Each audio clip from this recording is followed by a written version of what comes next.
Have you seen the hashtag Foodies Filling Pantries on TikTok or Instagram? It's an effort started by Gabrielle Gonzalez. She's better known as Siempre San Antonio on social media. We have a platform. That's another thing. We have a platform, and we should be using our platform for the good of our community. So I decided, let me do a little challenge and get my foodie friends involved. I put it out there and I challenged some of my foodie friends, and now people are challenging each other. Food influencers will tag each other on social media with the hashtag Foodies Filling Pantries. It challenges them to go to the store, fill up a grocery cart, and then take those items to fill up a food pantry. And thanks to her list, I was able to find a pantry near my home, and I went and I filled up the pantry. So we decided to drive to a few of these different local food pantries across San Antonio to figure out exactly what's needed so that anyone who wants to participate in this hashtag and fill up these pantries can do just that. People would take it upon themselves to organize, to bring things, and to fill the pantry, and it's just the best feeling to know that that's how people from San Antonio are. But the need for food has been overwhelming these last few weeks. SNAP benefits were not arriving on time, and federal employees were not getting paid. And folks will sometimes put out calls, especially during the holidays, or especially when they hear about like the shutdown, knowing that folks are going to not have their SNAP benefits. And what we started to notice is empty pantry after empty pantry after empty pantry. That is until we got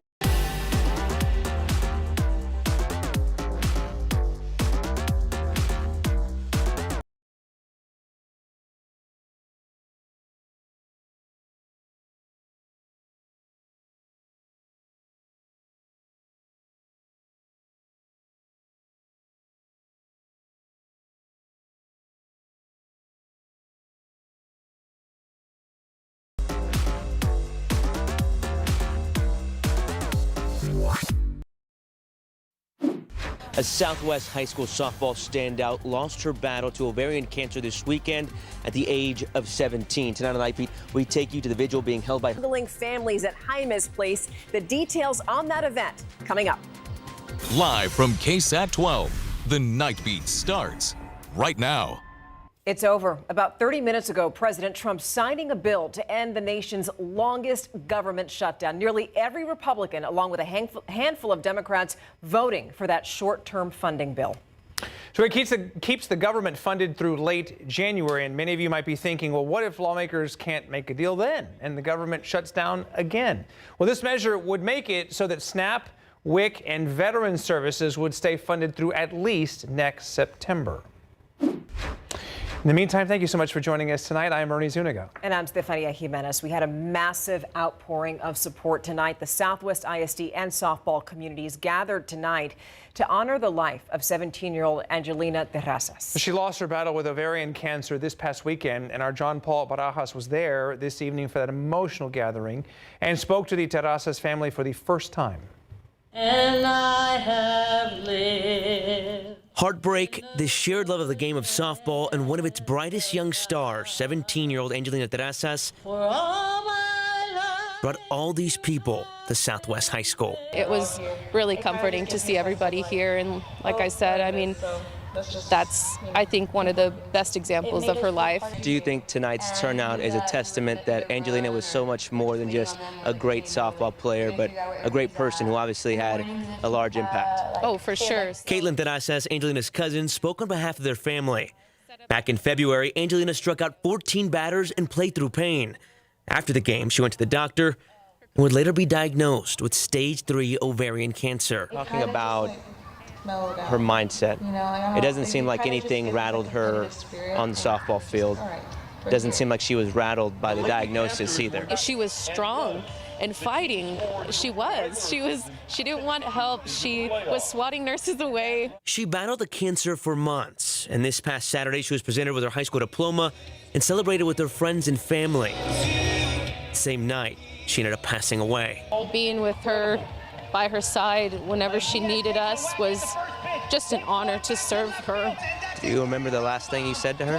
I told her I love you, and she was able to, you know, whisper at that time, like, I love you too. And I couldn't ask for more. The family says Angelina had not only a great arm and a big swing, but big dreams. She had earned a full scholarship to the University of the Cumberlands in Kentucky. That's why I just really believe she would have done so good in college.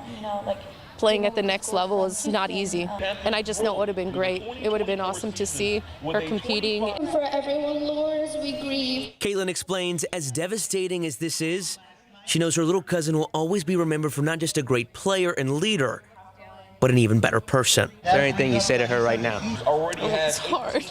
You've been a great cousin, a great friend, a great daughter, and a really, really great sister. John Paul Barajas, KSAT 12 News.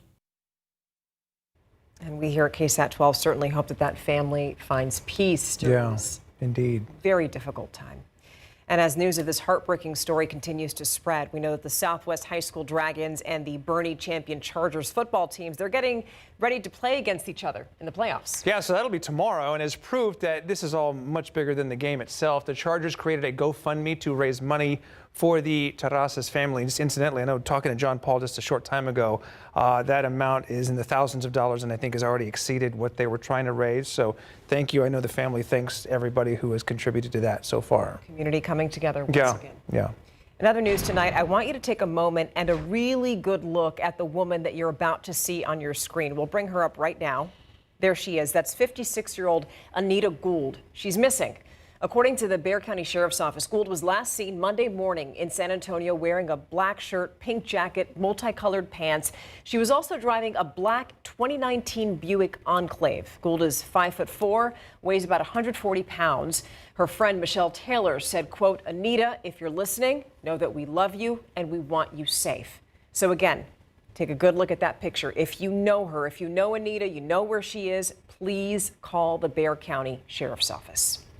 Meanwhile, we are learning more about a well-known social media food influencer who was shot and killed by a Medina County Sheriff's deputy last Saturday in Castroville. Deputies there responded to a mental health call on Houston Street where they found 39-year-old Michael Duarte acting erratically. He allegedly ran at a deputy with a knife, threatening to kill her. That's when Duarte was shot twice and later pronounced dead at University Hospital. Now, we have also learned the Texas Rangers are assisting with this investigation. Duarte was a popular creator based out of California with more than 2 million followers on social media. He was in Medina County this past weekend for a barbecue festival. Tonight, a man is behind bars in connection to a deadly road rage shooting. He's 23-year-old David Flores Oyervides.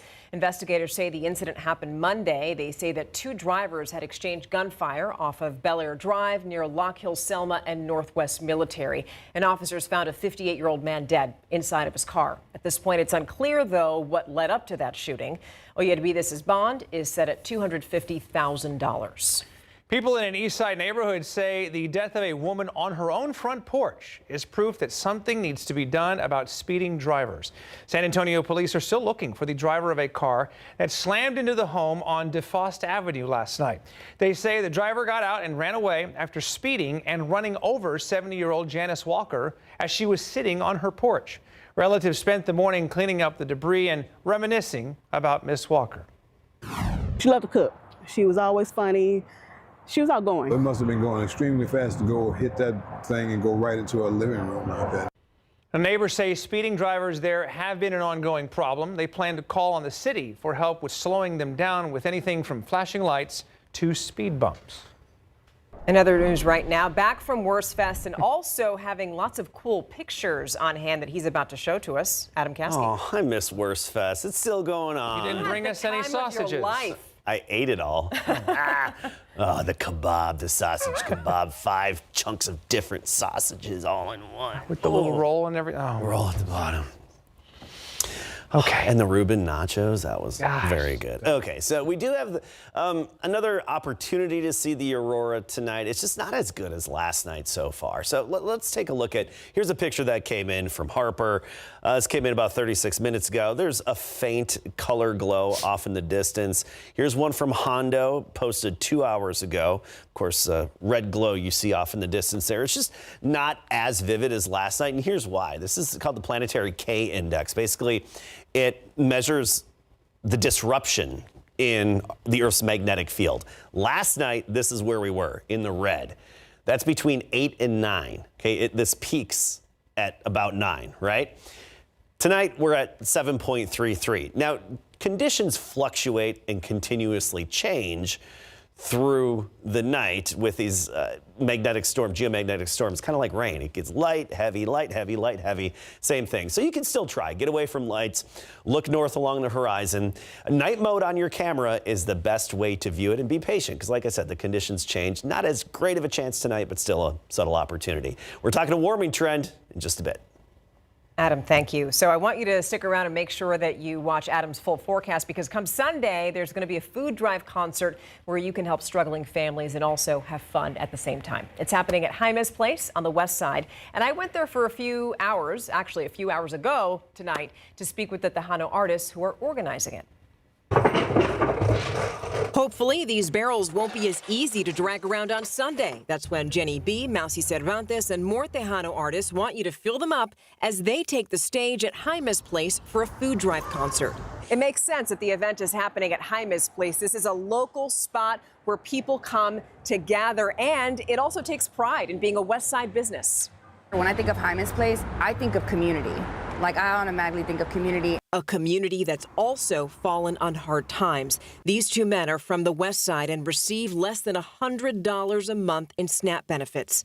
But you get $66 a month in SNAP benefits. All right. I spend that in about 4 days, you know. Some people, you don't understand how hard it is to live over here on the West Side, because everything is too expensive.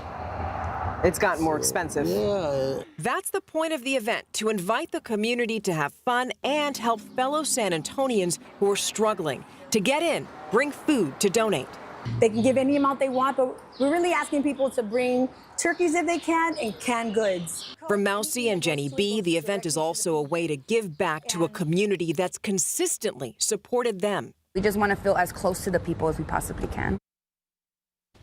And that's the whole point of this event. Jenny B is hoping to collect 10,000 meals on Sunday. So again, the food drive concert happening at Jaime's Place, again, Sunday from 4 to 9 p.m. And all of that food goes to the San Antonio Food Bank, which, as we all know, stays right here in the community. Very good. All right, well, still ahead, an airman who's been deployed 8 times is suing the city of San Antonio over a traffic stop that ended with her being held at gunpoint.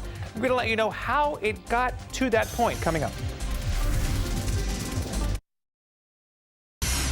All right, well, this just in. A short time ago, before our show started, KSAT got word that former mayor, San Antonio Mayor Ron Nirenberg, has officially filed to run for Bexar County Judge in the November election next year. We have obtained a copy of the filing for a campaign treasurer, which was signed by Nirenberg on Monday.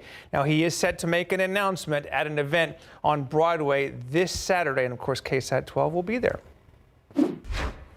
She's been deployed 8 times, but an airman says that she never experienced extreme fear until police stopped her last year. I thought then and now my life was in danger. That's Joy Hebron, and she's now suing San Antonio police. So she tells KSAT investigators Daniela Ibarra that she believes officers racially profiled her and unnecessarily held her at gunpoint. Wearing the Air Force uniform is an honor. Joy Hebron knows the weight and responsibility that comes with representing the red, white, and blue. In the military, we hold ourselves accountable, and we're held accountable. She spent more than a year in Military City, USA, working as a military training instructor at Lackland Air Force Base. I was selected to be that job. On an early morning in July of 2024, Hebron says she hopped in her truck and left her home on the Northwest Side. She says she had her Air Force physical training uniform on. I was spotted leaving the area, and I was followed by a SAPD officer for what to me felt like a lifetime. Within 10 minutes, records show officers pulled Hebron over near 410 and Babcock. There were 3 police car lights that came on behind me, and of course, I'm shook. Officers even noted Hebron drove at normal speeds and followed traffic. Do you have any clue as to why you were pulled over? Dale, not one, not a clue. Records showed 3 San Antonio police officers ordered Hebron to get out of her truck at gunpoint. They handcuffed her and questioned her about who owned the truck and what was in it. We wanted to show you footage of that moment. We've requested it from the city of San Antonio. They've since asked the Attorney General's office to withhold that footage because Hebron is now suing. This is not an enemy. I'm not an enemy. I'm not a terrorist. I'm on U.S. soil. I had on my Air Force PT gear, which had an Air Force emblem on the back of my shirt. Never were the guns lowered. I've always thought we were on the same team. An incident report shows Officer Robert Garcia ran Hebron's license plate near La Cantera, which came back as stolen. Garcia wrote that he pulled her over when other officers could come help. After she was handcuffed, Garcia says he realized he incorrectly entered her license plate. He released Hebron, telling her that he made a mistake. This woman could have been killed if she had done anything other than what they asked her to do. And it would have been, the police would have said, well, we thought she was in a stolen vehicle. Hebron's attorney, Marquise Kirkwood, says this should not have happened. Miss Hebron was stopped because she was a black woman in a predominantly white neighborhood in a nice-looking truck, and she was stopped for no reason. San Antonio police refused to make anyone available for an interview. A spokesperson says the stop was human error and had nothing to do with racial profiling or discrimination. Hebron is still in the Air Force, but now stationed in another state. She says the trauma led her to give up her position at Lackland. On 8 deployments, I've never was diagnosed with PTSD, not on one deployment, but after this traumatic incident, my life will never, ever be the same. This is something I have to carry on forever. Daniela Ibarra, KSAT Investigates. Hebron now seeking damages from the city of San Antonio, which includes lost income and attorney fees. Earlier this week, the city filed a motion to dismiss that lawsuit. Records show that a judge, though, has yet to rule on it. Well, the Bexar County District Attorney's Office has asked for an administrative review after a judge removed a 4-day-old baby from his parents' care. The incident happened last month in district court. DA officials contend the decision from Judge Mary Lou Alvarez could cause due process and constitutional rights concerns. It was a possible deprivation of parental rights and exposed the county to possible liability or confusion. But not everyone agrees. Thursday on the news at 6, KSAT Investigates will take a closer look at what the judge saw from the parents that may have given her concern. Let's talk about what's happening out there right now. I'm looking at that. 68 degrees out there. Adam Caskey told us about a temperature roller coaster, and now we are looking at a warming trend. My friend, what's going on? You know, if you're planning to head out to Worst Fest through the finale this upcoming weekend, Sunday being the last. Is there any food left, or did you eat it all? There's not much left. There's scraps left over. Oh, man, ate like a king. 10-day salute to sausage. I love that. Oh. Sausage, meat, beer, other good food. All the food groups. Yeah, the two. That's all we need, honestly. Are there others? Okay, so let's talk about the warming trend. We're back, mornings back near 60 tomorrow, then well into the 60s thereafter. I mean, think spring-like. So if you're planning on doing any outdoor activities or going to Worst Fest, dress for spring. You're not going to be cold at night. It's only going to continue to get warmer. So temperatures tomorrow morning, upper 50s locally, some mid 50s in the hill country. Bernie 55, Bulverde 56, 59 here in San Antonio. Then 78 at noon, 84 the afternoon high temperature. We're talking well above average for this time of year. Wall-to-wall sunshine, of course, as well. And tomorrow afternoon, for the most part, mid-80s. Some parts of the hill country a little closer to 80, but 86 Floresville and Nixon, 85 for the high temperature Rio Medina. So here's the big picture, and we don't have as cold of air out there across the lower 48. Remember that Arctic air we had in place across the eastern U.S.? That has retreated northward, and temperatures have modified a bit. So we're looking off to the north for some cold air to plunge southward again. There will be some colder air dropping in to the northern U.S., but not here to our neck of the woods. That cold air should stay bottled up across parts of the Great Lakes, the Northern Plains, and New England as well. We do not have yet within our sights another cold front of similar strength even to the one that we had several days ago. So you look at our overall temperature trend, 80s for highs. That's more than 10 degrees above average. The average high is 73, and we're going to be in the mid 80s tomorrow all the way through the early part of next week. And then we trim off a few degrees into the upper 70s, mainly due to some extra cloud cover and a weak front. So upper level high overhead, a lot of sunshine today, of course. This is a system we could really use. It's over the Pacific. It's heading into California. It's going to dump a lot of rain in parts of Southern California, the desert Southwest, even Vegas. Now, they could use the rain. Keep that in mind. They could use it as well. It's going to be a lot of rain with that system. It's just going to pass to the north of us. That was the one earlier in the week we were hoping would bring us some weekend rain. It's just not going to happen. And then another one drops in behind it, bringing more rain to the west and the potential for a few showers in our neck of the woods from some of that energy and a weak boundary by the early part of next week. I mean, we're talking about a 20% chance. That's it. That's from Tuesday, Wednesday on into Thursday. Also, with humidity back in the air, some morning fog tomorrow, Friday, and Saturday. So plan for that for parts of the morning commute. But it should clear up by about 8 a.m. Very good, sir. Okay. Spurs trying to stay undefeated at home tonight, Larry. Yeah, unfortunately, they got Steph curried. Oh, yeah, Curry, It didn't yes. happen. When Steph gets hot, you got to watch out. Unfortunately, the Spurs lost to the Warriors tonight. And you know what? This is a very tough week for the Dallas Cowboys to get ready for a football game. We got it after the break.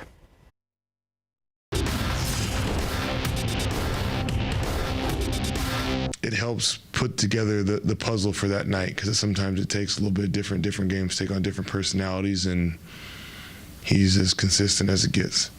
Mitch Johnson is talking about his veteran forward Harrison Barnes and how much he helps out the younger players on game day. So the Spurs hosted the Warriors tonight in their City Edition Fiesta-themed uniforms and on their City Edition Fiesta-inspired court. First quarter, Steph Castle passes the ball to De'Aaron Fox, who gets fancy at the rim, switching hands for the layup. Later in the first, Castle fakes out Steph Curry and then feeds Wembanyama for an easy slam dunk. That's Area 51 right there. Second quarter now, off a Dubs turnover. Devin Vassell plays alley-oop with 7-footer Luke Cornett. Let's get back to Area 51. It's Wemby's turn to feed Castle for some jam. San Antonio led 56-49 at halftime. Castle had 14 at the break. Wemby had 13. Third frame, the Dubs take the lead behind Steph Curry. He stops and pops a three-pointer.